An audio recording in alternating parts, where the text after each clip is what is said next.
হঠাৎ দেখলাম ওই বাড়ির দরজা কর্কশ শব্দে খুলে গেল।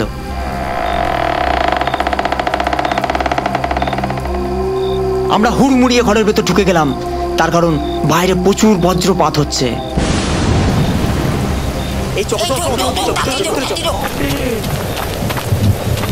ঘরে ঢোকার সাথে সাথেই দরজা যেভাবে খুলেছিল সেভাবেই বন্ধ হয়ে গেল।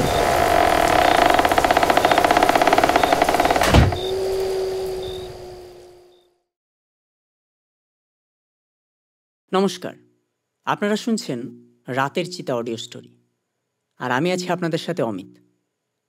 আজ আপনারা শুনবেন একটি হাড় হিম করা ভূতের গল্প, কালনার ভুতুড়ে বাড়িতে এক রাত। গল্প পাঠে এবং বিশেষ কয়েকটি পুরুষ চরিত্রে আমি আছি আপনাদের সাথে অমিত, আর আমার সাথে নারী কণ্ঠে থাকছে সিজা। বরাবরের মতোই আজকে ওই ভয়ঙ্কর গল্পের শেষে থাকবে তোমাদের জন্য একটি ভৌতিক প্রশ্ন। যে এই প্রশ্নের সঠিক উত্তর দিয়ে নিজের নাম আর কোন জায়গা থেকে গল্পটি শুনছেন সেটি লিখে জানাবে, আমি তার নাম আগামী গল্পের শেষে ঘোষণা করব। আর আমাদের আগের গল্পে যারা যারা কমেন্ট করেছিলেন তাদের নাম আজকের গল্পের শেষে ঘোষণা করব। তাহলে শুরু হচ্ছে কালনার ভুতুড়ে বাড়িতে এক রাত।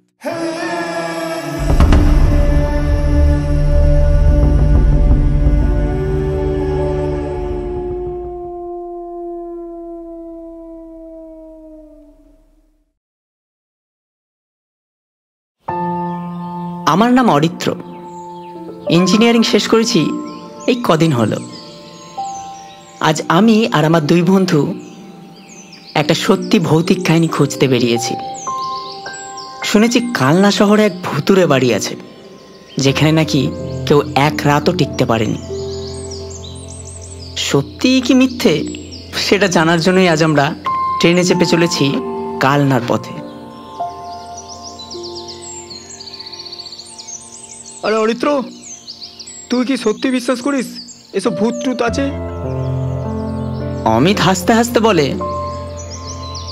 আরে হ্যাঁ রে, আমি বাজি ধরছি সব কটাই গাঁজাখুরি গল্প। আমরা তো এক রাত দিব্যি কাটিয়ে দেব।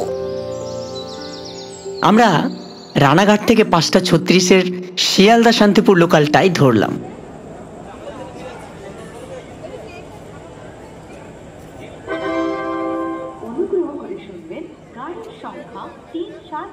যদিও শনিবার বলে ট্রেনে অতটা ভিড় হয়নি, তার কারণ অফিস যাত্রীরা যারা ছিল তারা হাফ বেলা কাজ করেই বাড়ি ফিরে গিয়েছে। যথাক্রমে ট্রেনে উঠে নিজের সিট ধরলাম।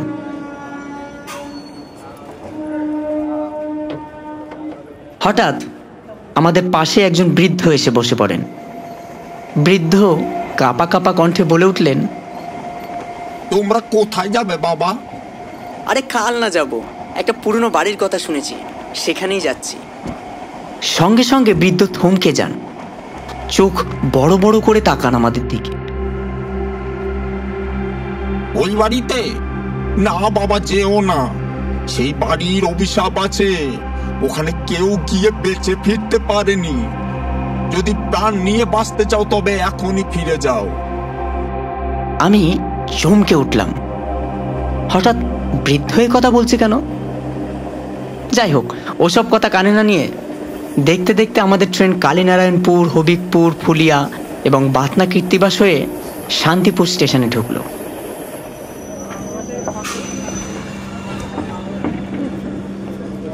ট্রেনের টাইম ছিল 6:05, কিন্তু ট্রেন ঢুকতে ঢুকতেই 6:23 বেজে গিয়েছিল। সাময়িকভাবে তখন প্রায় সন্ধ্যা।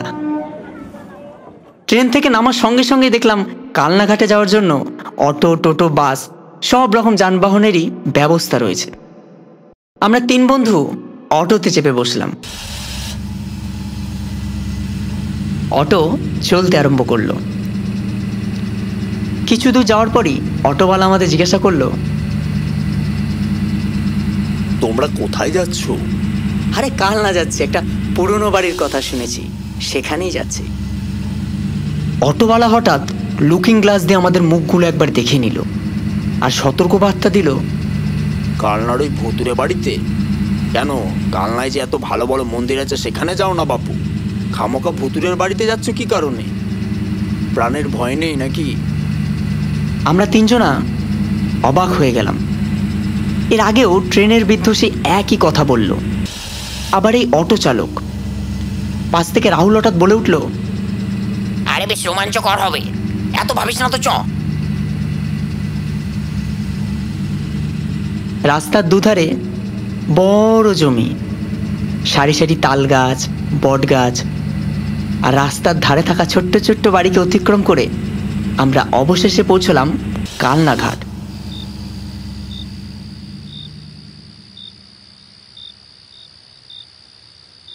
তখন প্রায় রাত হয়ে গেছে, ঘড়ির কাঁটায় 7:20, আর আমরা ঘাটে পৌঁছাতে পৌঁছাতেই একটা লঞ্চ ছেড়ে দিল। অমিত হঠাৎ পাশ থেকে বলে উঠল, ও কাকা, আর একটু ঝোলে তাড়াতে পারলে না, তাহলেই তো লঞ্চটা পেয়ে যেতাম। কি যে করো! অটো চালক হঠাৎ বলে উঠল, যেখানে যাচ্ছ সেখান থেকে আর ফিরতে পারলে হয়। আমরা কোনো কথায় কান না দিয়ে তিনজনাই পরের লঞ্চে উঠে পড়লাম। আর রাত নামতেই আমরা কালনা পৌঁছে গেলাম। আকাশে কালো মেঘ জমেছে এবং ঝড় বৃষ্টিও শুরু হয়ে গেছে। খেয়াঘাটের চারপাশ অদ্ভুত নির্জন লাগছে, যেন সময়টা থমকে গেছে। অমিত হঠাৎ বলে উঠল, ইস, কি ভুতুরে পরিবেশ রে বাবা! রাহুল হাসতে হাসতে চাপা গলায় বলে উঠল, দারুণ অ্যাডভেঞ্চার হবে রে ভাই। ভূত যদি দেখি ইউটিউবে আপলোড দেবো, লাফিয়ে লাফিয়ে ভিউজ বাড়বে, তুই চল খালি একবার। কিছুটা এগোনোর পরই দেখতে পেলাম বৈতরণী, অর্থাৎ শবদাহ ঘাট। এখানে নাকি মরা পোড়ানো হয়, কিন্তু এই শ্মশানটাকে দেখে মনে হলো না যে এটা শ্মশান, মনে হলো কোনো মস্ত বড় রাজবাড়ি। হঠাৎ একটা ভিখারিনী বুড়ি অদ্ভুত চোখে তাকিয়ে আছে আমাদের দিকে।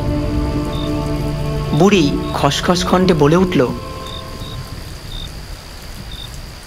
তোমরা ওই বাড়িতে যাচ্ছ? আমরা থতমত খেয়ে গেলাম। বেরিয়ে যাও, বেরিয়ে যাও এখান থেকে। আমরা ভাবলাম, কি রে বাবা, বুড়িটার মাথা পাগল আছে নাকি? বলা নেই কও নেই, দুম করে বলছে ওই বাড়িতে যাচ্ছ, আবার বলছে বেরিয়ে যাও। কি ঠাকুমা, মাথা ব্যথা খেপেছে নাকি?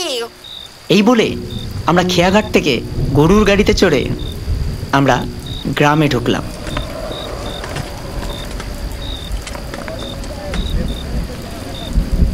চারপাশে মানুষজন খুব চুপচাপ, যেন সবাই আমাদের দিকে ভয়ে তাকিয়ে আছে। অবশেষে গ্রামের মোড়লের সাথে দেখা হলো। তোমরা কি পাগল হয়েছ? ওই বাড়ির ইতিহাস জানো? একসময় বাড়িওয়ালার মেয়ে সেইখানে গলায় দড়ি দিয়ে আত্মহত্যা করেছিল। তারপর থেকে রাত হলে ওর আত্মা ঘুরে বেড়ায়, আর আলো জ্বলে ওঠে, ফ্রিজ খুলে যায়, আর শোনা যায় নুপুরের শব্দ। আমরা কেউ আর ওই বাড়ির ধারের কাছেও যাই না। অরিত্র বলল, আমরা ভয় পাই না কাকা, আমরা নিজের চোখে দেখতে চাই। সত্যি কি এমন কিছু ঘটে নাকি? মোড়ল চিৎকার করে উঠল, পাগল ছেলে, জীবন নিয়ে খেলা করিস না।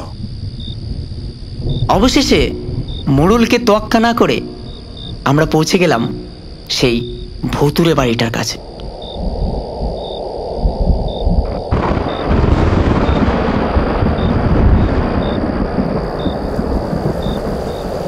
বাড়িটাকে দেখে মনে হচ্ছে যেন এক জীবন্ত কবর। চারিদিকে দেখলাম কালো কাক উড়ছে, আর এই ঝড় জলের মধ্যেই হঠাৎ আমরা দেখতে পেলাম জানালার ফাঁক দিয়ে লাল আলো চোখ জল জল করছে।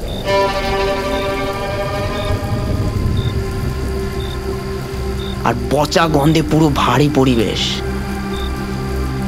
হঠাৎ দেখলাম ওই বাড়ির দরজা কর্কশ শব্দে খুলে গেল।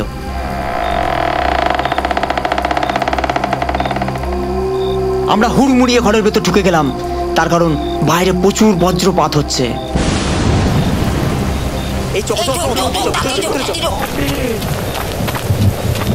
ঘরে ঢোকার সাথে সাথেই দরজা যেভাবে খুলেছিল সেভাবেই বন্ধ হয়ে গেল।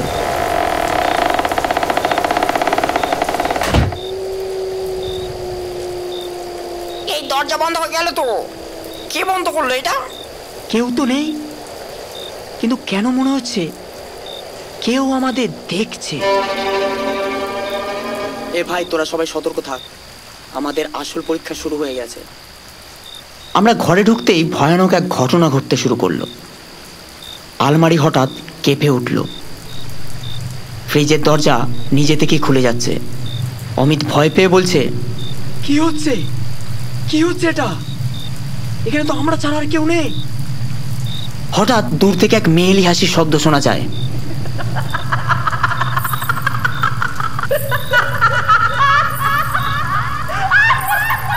রাহুল কাঁপা কাঁপা গলায় বলল, কে? এ কে হাসলো রে এইভাবে? উপরের তলা থেকে নুপুরের শব্দটা টুংটাং আওয়াজ করে ধীরে ধীরে কাছে আসছে। মেয়ে কণ্ঠটা ভয়ঙ্কর গলায় বলে উঠল, বেরিয়ে যাও, বেরিয়ে যাও আমার বাড়ি থেকে। অরিত্রর গলা একদম শুকিয়ে গেল। ভাই, আমরা একা নই, এখানে এখানে আরো কেউ আছে। আমরা তিনজন স্থির হয়ে দাঁড়িয়ে আছি। উপরের তলা থেকে স্পষ্ট শোনা যাচ্ছে নুপুরের আওয়াজ। ধীরে ধীরে শব্দটা সিঁড়ি বেয়ে নিচে নামছে।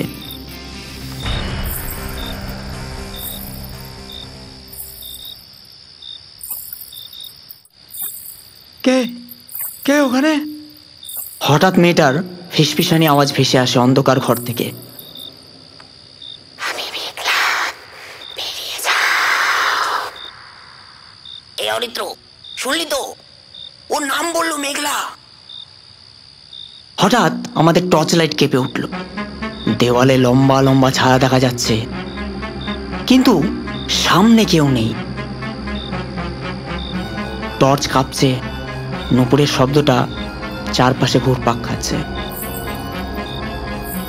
না, এটা সাধারণ কিছু নয়। এ ভাই, তোরা সব চোখ খোলা রাখতো। হঠাৎ এক ছায়া সোজা রাহুলের ওপর ঝাঁপিয়ে পড়ে। সে চিৎকার করে ওঠে,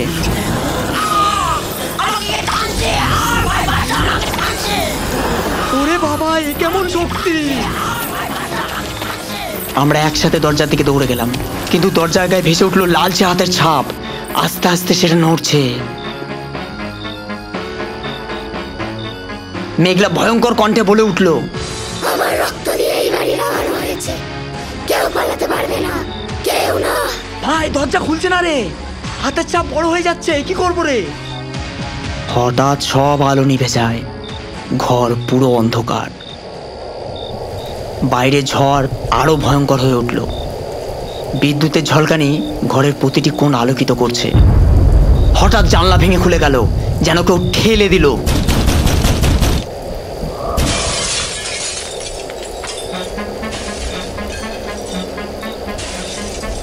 ভাই, কে খুললো জানালাটা?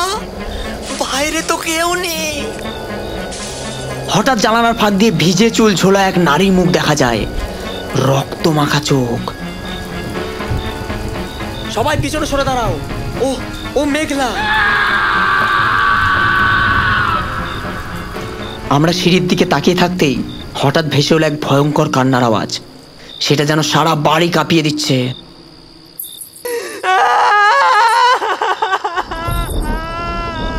অরিত্র, আমি আর পারছি না, এই বাড়ি আমাদের গিলে খাবে, আমাদের ছাড়বে না। না, আমরা হার মানবো না। যেভাবেই হোক আমাদের টিকে থাকতে হবে।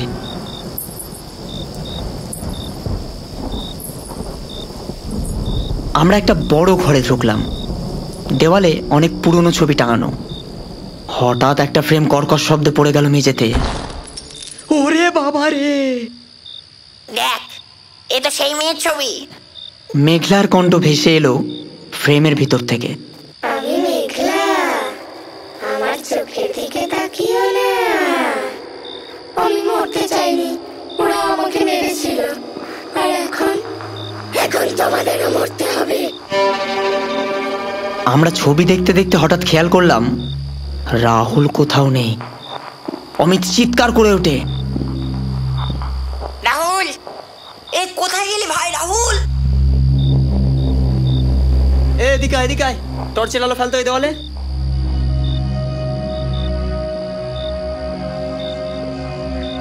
অমিত কাঁপা কাঁপা গলায় বলছে, অরিত্র, এটা রাহুল না, মনে হয় মেঘলা ওকে নিয়ে গেছে। আমরা সিঁড়ির একদম শেষের একটা তালাবন্ধ দরজার সামনে গিয়ে দাঁড়ালাম।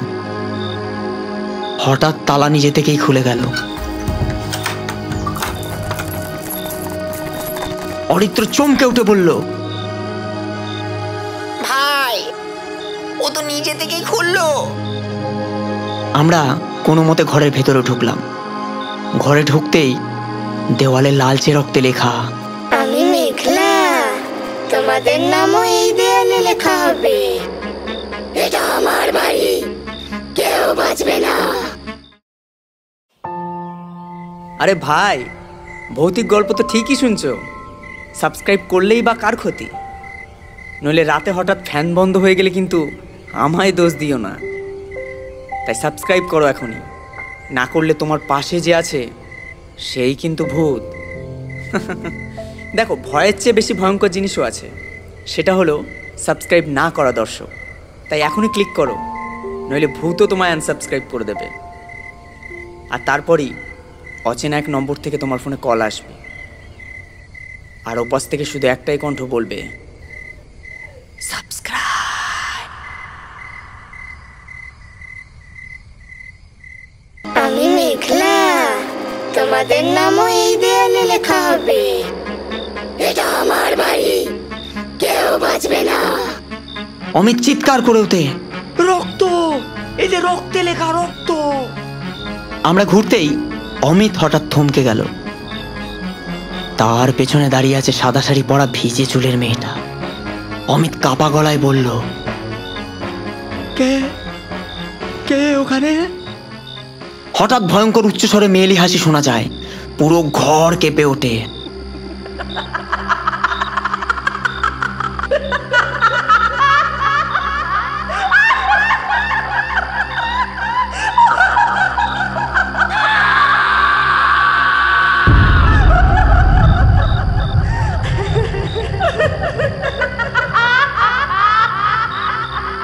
অমিত, সর ওখান থেকে, পিছনে দেখ একবার, ওখান থেকে সরে যা।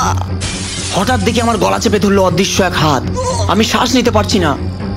অমিত, বাঁচা আমাকে। কে আছে? ছেড়ে দাও ওকে।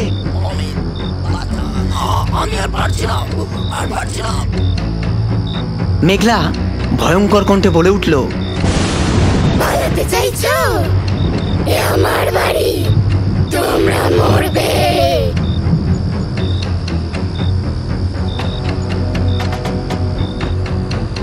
অমিত সাহস করে পাশে থাকা একটি মাটির কলসি ভেঙে ফেলে। সঙ্গে সঙ্গে হাতটা সরে যায়। অরিত্র হাঁপাতে হাঁপাতে মেঝেতে বসে পড়ে। ধন্যবাদ অমিত, আমি প্রায় শেষ হয়ে যাচ্ছিলাম। ভাই, কি হচ্ছে এই ঘরের মধ্যে? দূরে বজ্রপাত সহ কান্নার আওয়াজ ভেসে আসে।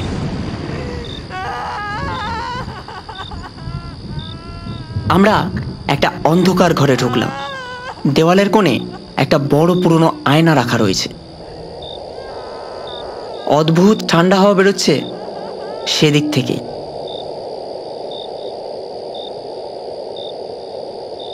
ভাই, আয়নায় তো আমাদের প্রতিচ্ছবি দেখা যাচ্ছে না।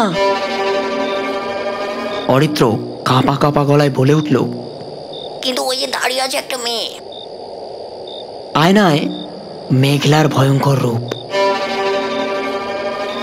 সাদা শাড়ি, ভিজে চুল, চোখ লাল। মেঘলা আয়নার ভেতর থেকে বেরিয়ে এসে বলে,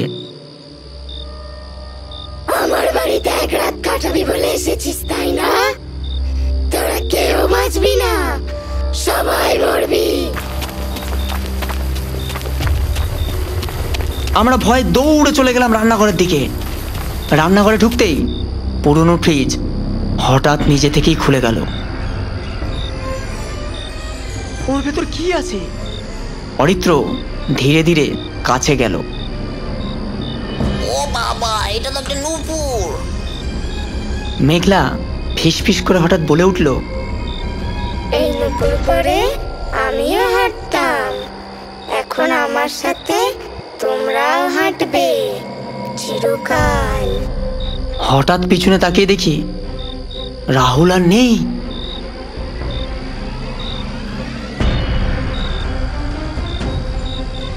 তারপর আবার দূর থেকে শোনা গেল রাহুলের কণ্ঠ। সে কাঁদছে, খুব কাছ থেকেই।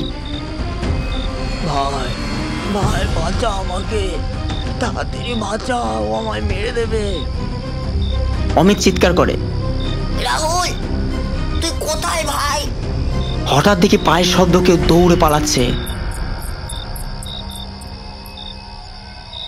আমি মরতে চাইনি, আমাকে খুন করা হয়েছিল, এখন তোমাদের পালা।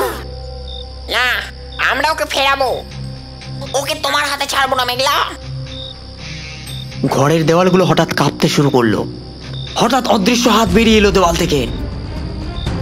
অমিত চিৎকার করে ওঠে। হরিত্র, হাতগুলো আমাদের দিকে আসছে, ভাই পালা। একটা হাত অমিতকে টেনে ধরে নিয়েছে। অরিত্র হাত টেনে ধরে। ধরে থাক, ছাড়িস না, ধরে থাক আমার হাত। মেঘলা গভীর কণ্ঠে বলে উঠল, ও আর তোমাদের বন্ধু নেই, ও এখন আমার হয়ে গেছে। হঠাৎ সে হাতগুলো অমিতকে ছেড়ে দেওয়াতে আমরা তিনজন দৌড়ে চলে গেলাম আরেকটি ঘরে।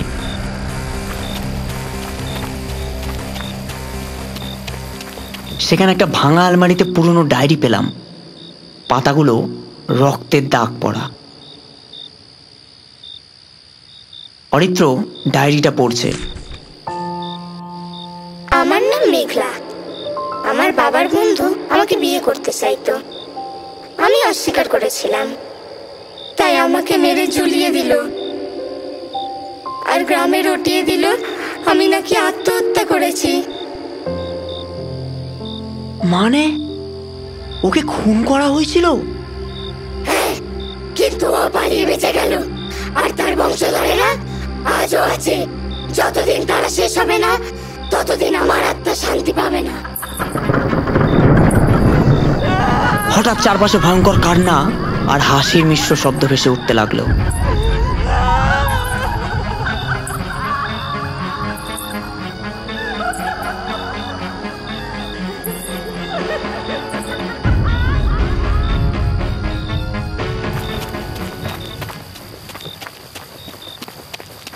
আমরা দৌড়ে দোতলার এক ঘরে চলে গেলাম।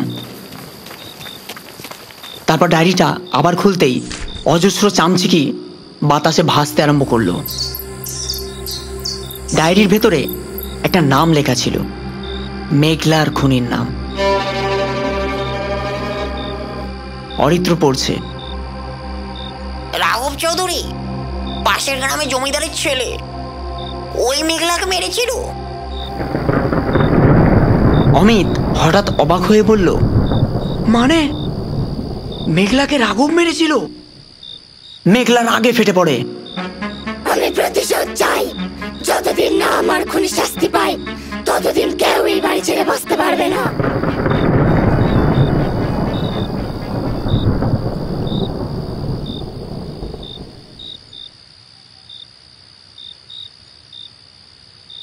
ঘরের ভেতরে হঠাৎ সব নিস্তব্ধ হয়ে গেল।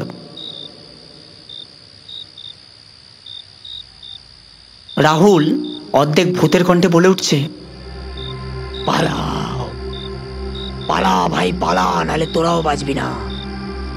অমিত হঠাৎ চিৎকার করে ওঠে, হরিত্র,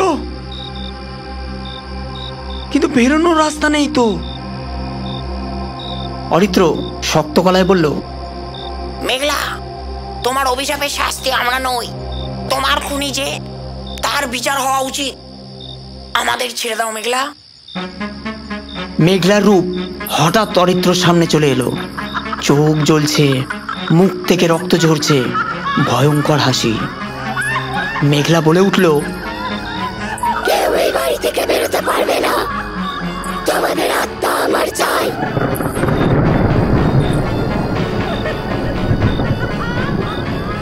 ওরে বাবা রে!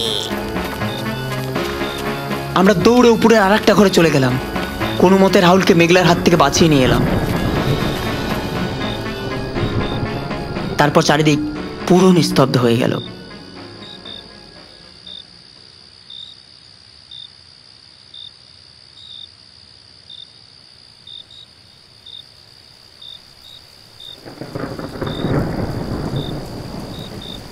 রাত তখন 2:30।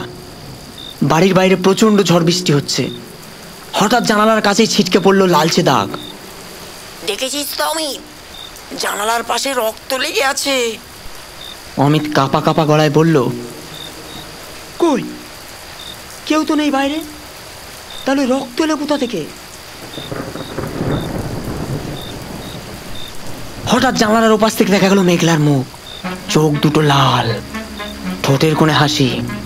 মেঘলা ফিস ফিস করে বলল, আমি কাউকে ছাড়বো না, তোমাদের রক্ত আমার চাই। ওরা 3 বন্ধু আতঙ্কে একসাথে বসছে।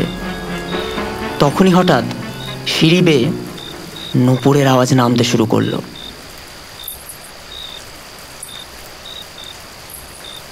হঠাৎ দরজার নিচ থেকে দেখা গেল লম্বা চুল, ফর্সা হাত আর পায়ের উপর নূপুর।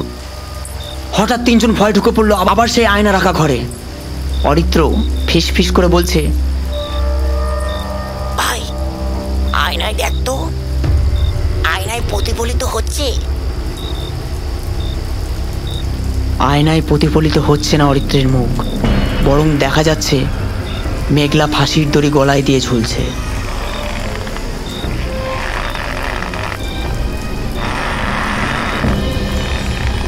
মেঘলার কণ্ঠ আয়নার ভেতর থেকে বলছে, আমার কষ্ট দেখেছো, এখন তুমিও আমার সাথে থাকবে। ঘরের বাতিগুলো একে একে নিভে গেল। অমিত কাঁদতে কাঁদতে বলছে, অরিত্র, আমি বাঁচতে চাই, চল এখনই পালাই। অরিত্র দৃঢ় কণ্ঠে বলল, না, পালালে শেষ, আমাদের মেঘলাকে শান্ত করতেই হবে। হঠাৎ অরিত্র চেঁচিয়ে বলল, মেঘলা, আমরা তোমার বাড়ি দখল করতে আসিনি, তুমি শান্ত হও।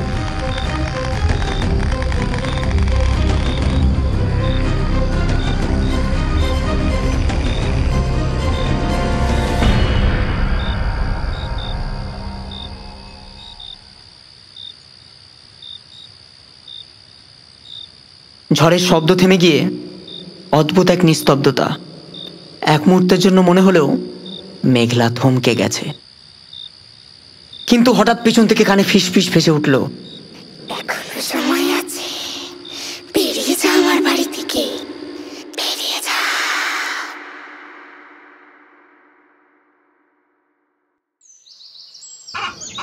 মোরগ ডাকার সাথে সাথেই অন্ধকার ভাঙল।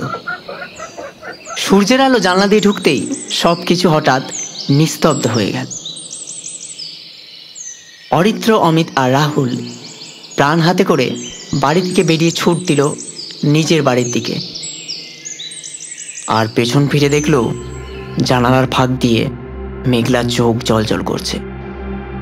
আর কখনো আসবি না, আজ আমার সত্যিটা তোরা জানলি। গ্রামবাসীরা সবাই ভুল জানতো, কিন্তু তোরা সঠিকটা জানলি, কাউকে বলবি না।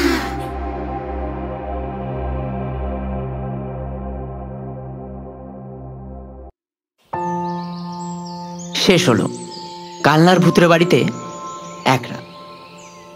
আজকের গল্পটা শুধু একটি কাল্পনিক গল্প, যার সাথে বাস্তবের কোনো মিল নেই, কিন্তু কালনার সেই ভূতুড়ে বাড়িটা আজও আছে। অনেকেই সাহস করে ভিতরে ঢুকেছে, কিন্তু তারা কেউ স্বাভাবিকভাবে ফিরে আসেনি। কেউ মানসিক ভারসাম্য হারিয়েছে, কেউ বা নিখোঁজ হয়েছে। তাই শোনো, রাত নামলে ওই বাড়িটার দিকে যেও না যেন। যদি মাঝরাতে বাতাসে নুপুরের শব্দ ভেসে আসে, পেছন ফিরে তাকিও না, কারণ বলা হয় যে পেছনে ফিরে তাকায় সে আর নিজের ছায়াকেও চিনতে পারে না। আজও মাঝরাতে ওই বাড়ির দিকে তাকালে জানালার ফাঁক দিয়ে কারো লালচে চোখ ঝলসে ওঠে। তুমি যদি কখনো সেটা দেখতে পাও, তাহলে মনে রেখো, মেঘলা কিন্তু তোমার নাম জেনে গেছে। কি গো, তোমরা যে গল্প শুনছো, তোমাদের নাম কি? কমেন্টে বলে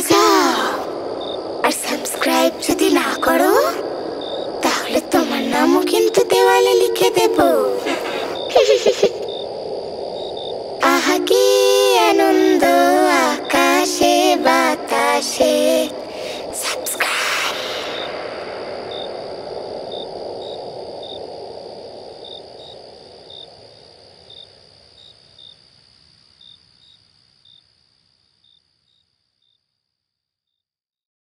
আমাদের এই গল্পটি আপনাদের কেমন লাগলো অবশ্যই কমেন্ট করে জানাতে ভুলবেন না।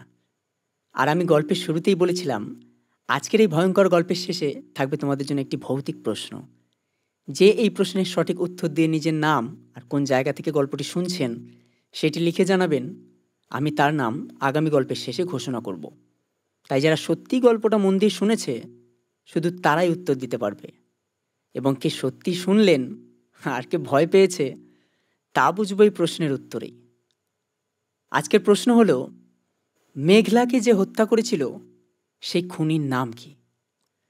সঠিক উত্তরটা কমেন্ট বক্সে লিখুন, সঙ্গে আপনার নাম আর আপনি কোন জায়গা থেকে গল্পটি শুনছেন সেটাও জানাতে ভুলবেন না। আমাদের আগের গল্পের প্রশ্ন ছিল, ধুতি পরা বৃদ্ধ লোক যাত্রীদের জন্য কি সতর্ক বার্তা দিয়েছিলেন? সঠিক উত্তর দিয়েছেন কালনা থেকে অনিমা মণ্ডল, এবং ঠিক কালনা থেকেই তুষার ব্লগার লিখেছেন আমার বাড়ি কালনা। এবং উত্তর দিনাজপুর থেকে শ্রুতি ভট্টাচার্য বলেছে, তোমাদের গল্পটি আমাদের খুব ভালো লাগছে, সাবস্ক্রাইব করলাম তোমাদের পরিবারের।